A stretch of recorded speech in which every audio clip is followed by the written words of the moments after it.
Good afternoon, my dear brothers and sisters.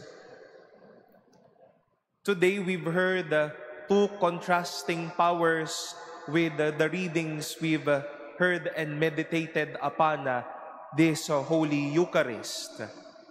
We've heard the powerful words and good news from St. Paul's letter to the Romans. Walang ibang makapaghihiwalay sa atin sa pag-ibig ng Diyos. Nothing will separate us from the love of Christ. St. Paul enumerated a lot of things or a lot of agents who can have the power to separate us from the love of Christ. Will it be persecution, anguish, distress or famine, nakedness, peril, or the sword? But eventually, none of these things will ever separate us from the love of Christ. But on the one hand, my dear brothers and sisters, something that is sad on the end of Jesus, as he was trying his best to let these people feel that he cannot separate his love from them by showing miracles, by performing healings, by being a prophet, by being a minister to them. We've heard the command of Herod for him to go out of such an area. Herod comes as someone wanting people, wanting the Lord to be separated from each other.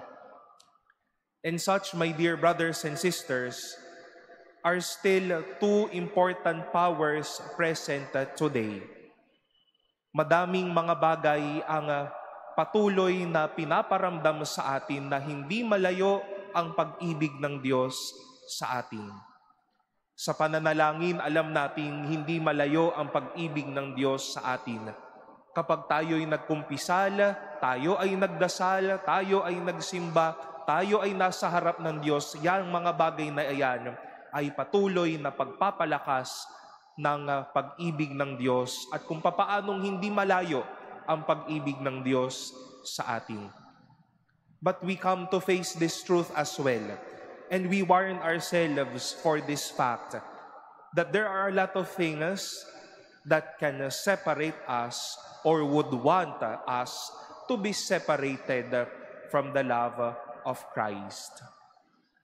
It might be the sins we've been bearing so much up until now.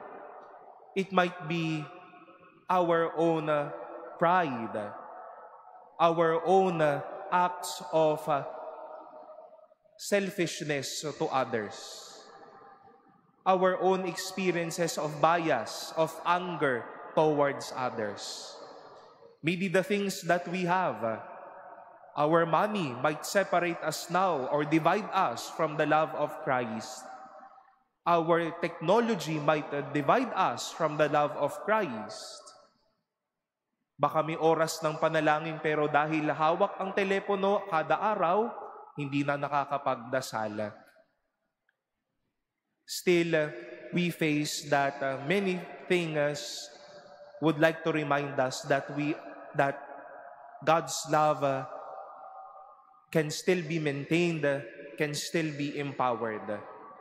But there are other things that would wish us to be separated from the love of Christ. It is in the heart of Jesus, my dear brothers and sisters, that we be not separated from Him. Let us be aware of such things. And maybe let us also be aware for ourselves on our end if we are also separating others from the love of Christ. Nasa puso ng Diyos na hindi tayo mawalay sa kanila. Sana ito din ang nasa puso ng bawat tao, na hindi mawalay tayo, ang bawat isa at ang ating sarili sa dakilang pag-ibig ni Jesus.